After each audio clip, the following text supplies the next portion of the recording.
PI Padariya અને સરદારા વચ્ચે જે કાંઈ માથાકૂટ થઈ તેના વિડીયો સોશિયલ મીડિયામાં વાયરલ થઈ રહ્યા છે અને તે ફરિયાદ જે નોંધવામાં આવેલ છે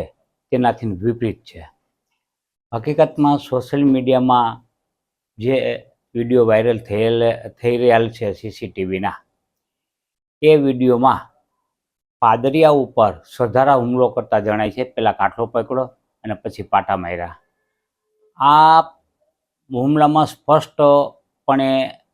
સરદારા હુમલો કરી રહેલો હોવા છતાં અને પીઆઈ પાદરિયા પાસે કોઈ હથિયાર ન હોવા છતાં એવું વિડીયોમાં ફલિત થતું હોવા છતાં પીઆઈ પાદરિયા વિરુદ્ધ જે ફરિયાદ નોંધવામાં આવેલ છે તે કોઈના કહેવાથી નોંધવામાં આવેલ હોય અથવા તો પીઆઈ પાદરિયાને હેરાન પરેશાન કરવા માટે આ ફરિયાદ નોંધવાનું સ્પષ્ટપણે જણાય છે. તો મારી દૃષ્ટિએ તંત્રએ પણ આ કોઈના કહેવામાં આવી ફરિયાદ નોંધવી ન જોઈએ અને જો નોંધાયેલ હોય તો પણ બી સમરી વિથ પ્રોસિક્યુશન સાથે આવી ફરિયાદનો નિકાલ કરવો જોઈએ. કારણ કે સીસીટીવી એ સ્વયં સ્પષ્ટ છે કે એમાં પાદરિયા પાસે કોઈ હથિયાર ન હોવા છતાં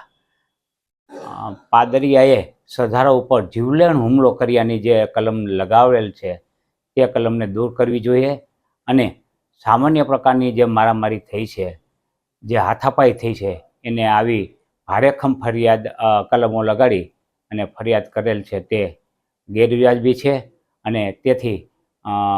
પાટીદાર સમાજમાં રોષની લાગણી ભભૂકી રહી છે અને સોશિયલ મીડિયા ઉપર